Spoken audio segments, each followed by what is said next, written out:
आका, खतूबा इंसान को काट के अपना सारा जहर उसमें भर देता है और 7 दिन में वो जहर पूरे शरीर में फैल जाता है और उन्हीं 7 दिन में वो इंसान अपनी सारी याददाश्त खो बैठता है और 7 दिन बाद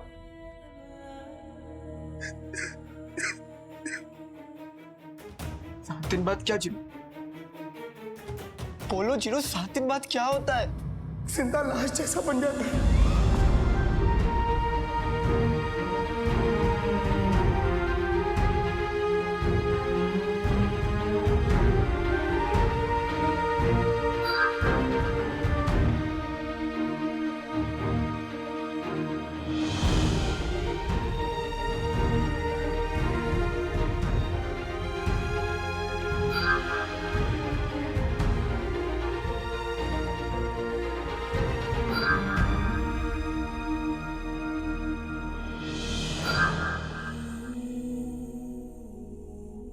यही जिनू, तुम्हें पता है तुम क्या कह रहे हो?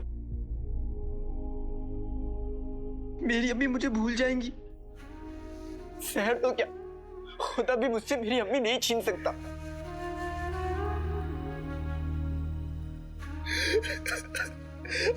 आका, अम्मी को खो देने के ख्याल से ही मेरी रूह कांप जाती है।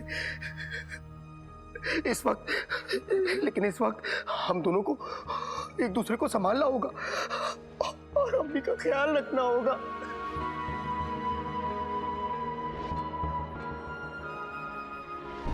जिनू, अम्मी को बचाने के लिए मुझे आग का दरिया भी पार करना पड़े, वो भी मैं हंसते हंसते उस पर उतर जाऊंगा, लेकिन अम्मी को कुछ नहीं होने दूंगा। अपने आप को संभालो आका, अपने आप को संभालो। और हमें इस वक्त ये पता करना होगा कि आखिर खतूबा ने अम्मी पे हमला किया तो किया क्यों? जिनू, उनकी तो किसी से दुश्मनी भी नहीं, उनकी जिंदगी तो ये 4 दीवारी और हम है। ये साथ ऐसा कोई क्यों करेगा जिनू? मुझे भी यही बात समझ नहीं आ रही आका। जिनू, कहीं तुम्हें धोखा ना हुआ, अब कहीं वो खतूबा का निशान ना हो, कुछ और हो। आज तुम्हारी बात सच होती आका, लेकिन मेरा तजुर्बा कहता है कि वो निशान खतूबा के काटने का ही है और इस वक्त अम्मी के शरीर में खतूबा का जहर है।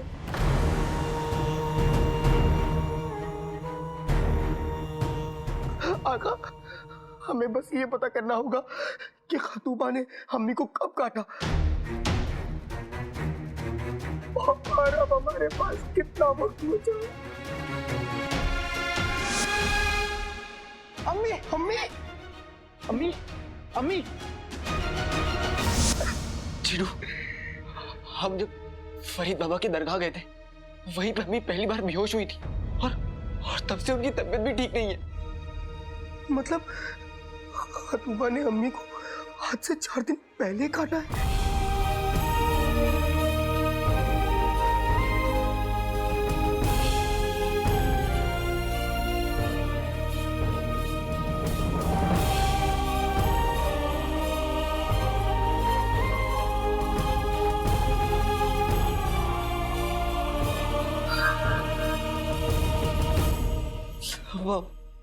अब हमारे पास अम्मी को बचाने के लिए बस 3 दिन है जिनू।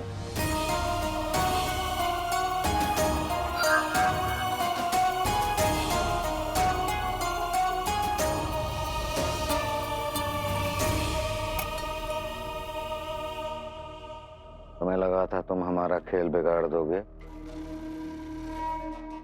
तुम्हारी इस जंग लगी अकल पर हमें पहले से ही शक था,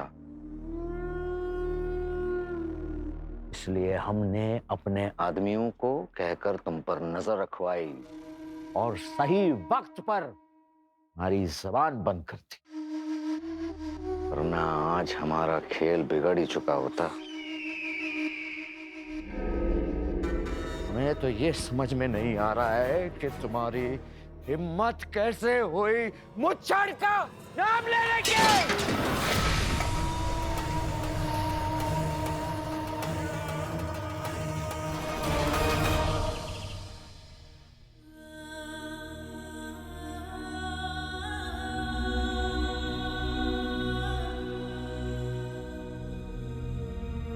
चिनू,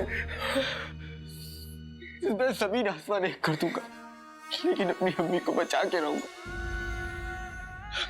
तुम मुझे उस जहर का काट बताओ जिनू। आका, अगर इसका कोई खाट या इलाज होता तो मैं ले आता, लेकिन अफसोस इसका कोई खाट या इलाज नहीं है। इसीलिए मलिका का कोई भी दुश्मन आज तक नहीं बच पाया। नहीं जिनू, कोई तो तरकीब होगी ना तुम्हारे पास। तुम अपने जादू से कालीन को हवा में उड़ा दिए थे, तुमने अपने जादू से मुझे मच्छर बना दिया था, तुमने अपने जादू से घर में तूफान तक ले आए, तो अपने जादू से तुम जहर का काट भी ला सकते हो चिनू। तुम्हें क्या लगता है आका, अगर मेरे पास कोई काट या इलाज होता तो मैं अभी तक नहीं लाता? चिनू,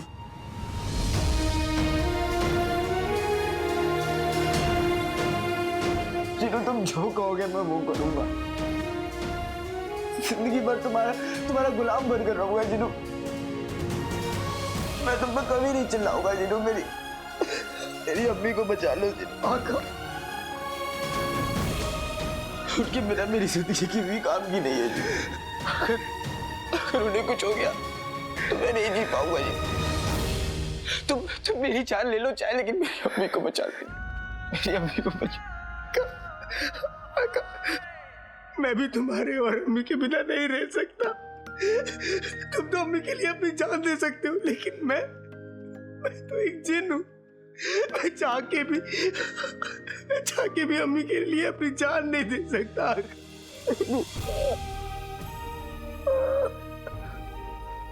मैं अपनी अम्मी के लिए कभी कुछ नहीं कर पाया, मैं अपनी जान भी नहीं बचा पाऊंगा। भला मेरे साथ इतने जुल्म क्यों कर रहा है? मुझे नहीं समझ में आ रहा कि अब मैं क्या करूं।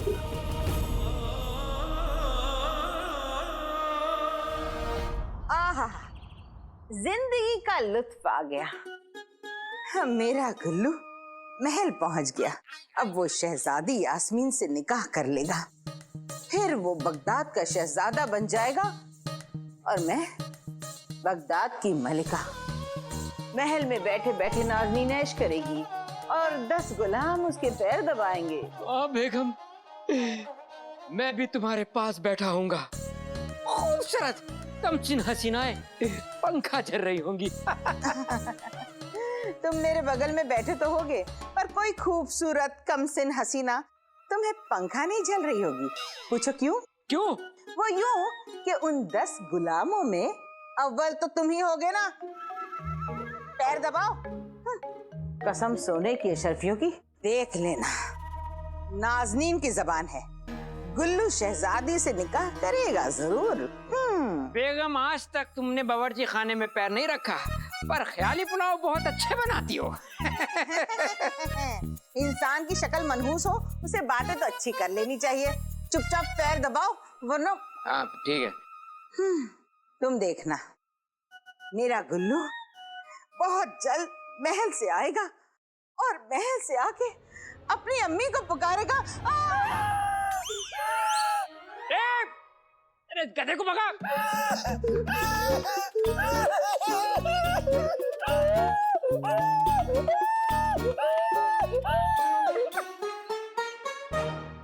बेगम, तुम्हारा लाल नीला हो क्या है? और तुम नीले होगे। आजा मेरे बच्चे, यहाँ बैठ, यहाँ बैठ। क्या हुआ? क्या हुआ? बैठ बैठ बैठ जा। बता, हुआ क्या? अम्मी, मैं कसम खाता हूँ कि कसम सोने की अशरफियों की, मैं आज के बाद कभी काम नहीं करूंगा। मैं आपकी तरह कामचोर बनकर रहूंगा। बहुत अच्छे। ये तो तेरा हक है मेरे बच्चे, पर ये बता कि आखिर हुआ क्या? अम्मी, मुझे महल और नौकरी दोनों से निकाल दिया है। क्यों? अम्मी, मुकाबले के बाद जो मुझे महल में ले जाया जा रहा था ना, तो मुझे लगा कि वहां पे मेरा बड़े जोश और इज्जत के साथ इस्तकबाल होगा, लेकिन उन्होंने मुझे निगरानी रखने के लिए वहां कड़ी धूप में खड़ा कर दिया। सोचिए अम्मी, आपका ये चांद सूरज की रोशनी में खड़ा था। ओ गधे के बच्चे, हाँ अब्बू। सूरज की रोशनी में तेरी ये हालत कैसे हो गई? धूप ने मारा था क्या तुझे?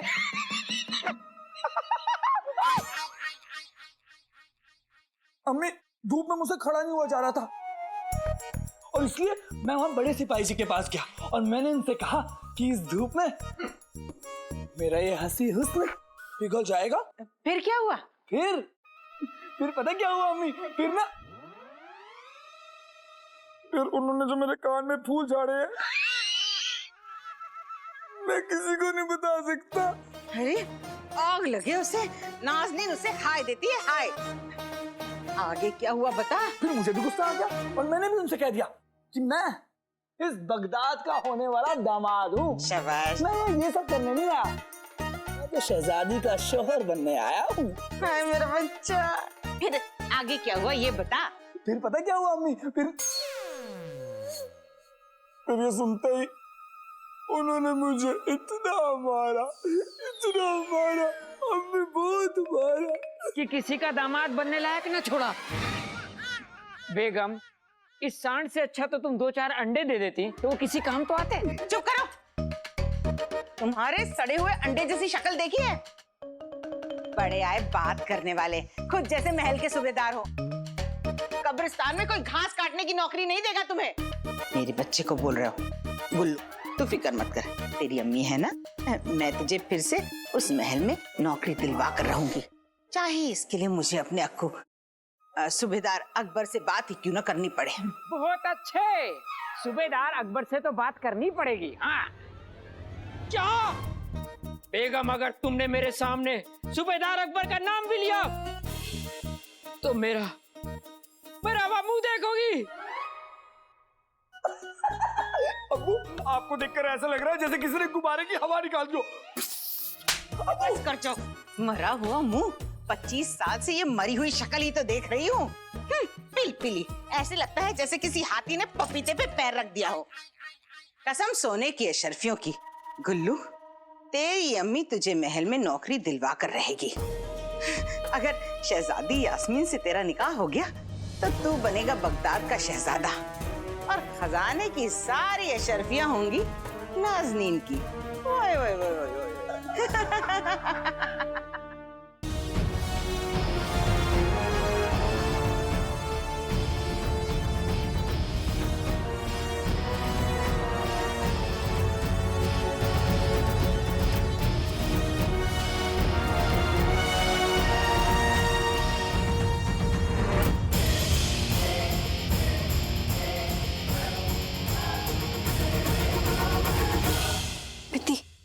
हकीम साहब, आप जाके देखिए कि वो जिंदा बचा कि नहीं।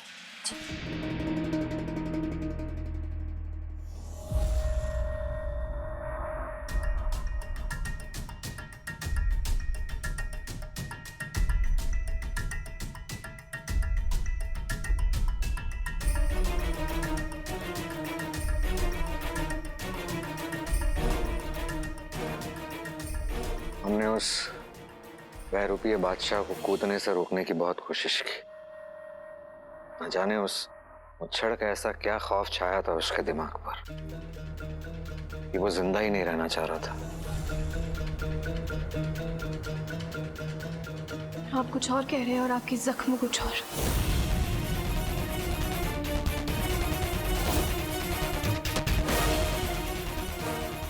क्या मतलब शहजादी? यही कि आप कह रहे हैं कि आपने उसे रोकने की कोशिश की, लेकिन आपके जख्म कह रहे हैं कि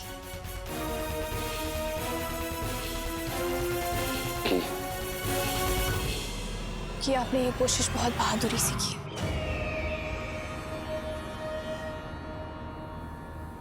हम पर यकीन करने के लिए बहुत बहुत शुक्रिया। हम आप पर यकीन नहीं करेंगे तो आखिर किस पे करेंगे? आप हमारे अब्बू के वफादार हैं और हमारे बुजुर्ग भी। हम बुजुर्ग नहीं, सिर्फ थोड़े पुराने हैं। और आप देखिएगा, यही पुराना और वफादार वजीर अपने बादशाह सलामत को ढूंढ निकालेगा। हमें पूरे शहर में ऐलान करवा देना चाहिए कि अब्बू लापता है, ताकि बगदाद का बच्चा बच्चा अब्बू को ढूंढने लग जाए। नहीं नहीं, ऐसा गजब मत कीजिएगा। ऐसा हुआ तो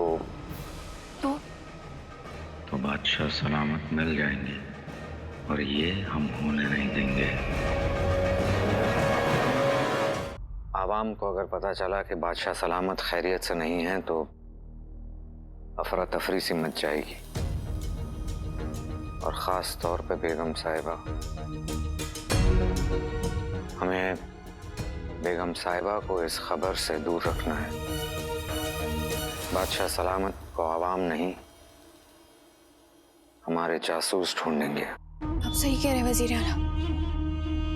आपको इन सब बातों में हमसे ज्यादा तजुर्बा है, इसलिए आप जो भी कह रहे हैं हम वही करेंगे। जी बेहतर। हम अम्मी जान से कह देंगे कि अब्बू को अचानक सियासती काम से बगदाद से बाहर जाना पड़ा।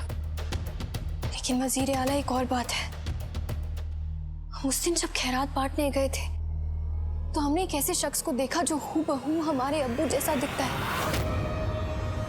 अब हमें ऐसा लग रहा है कि वो हमारे अब्बू ही थे।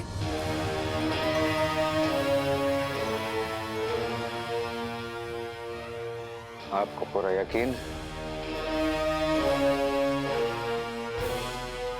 पहले नहीं था, लेकिन अब हम जब सोच रहे हैं तो हमारा यकीन बढ़ता जा रहा है।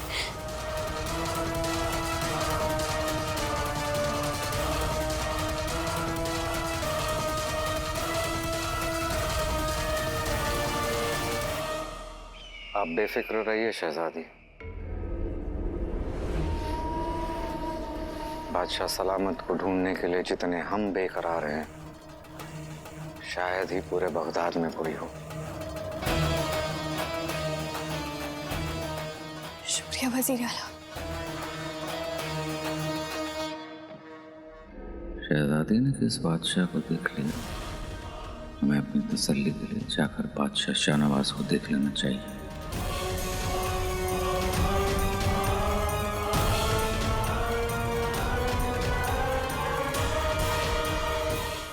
अब्बू के बिना आप बहुत कमजोर महसूस कर रहे हैं। आप ही तो है सहारा बगदाद के लिए, लेकिन हमारा सहारा तो खो गया ना पुत्र। हमारे पास वक्त बहुत कम बचा है जी। हमारे पास सिर्फ 3 दिन बचे।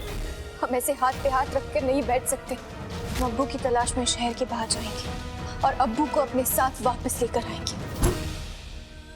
जब बात अम्मी की आती है तो बेटा खुदा को भी ढूंढ लेता है, तो इलाज क्या चीज है? इस बार अम्मी की मदद उनका छोटा बेटा ही करेगा।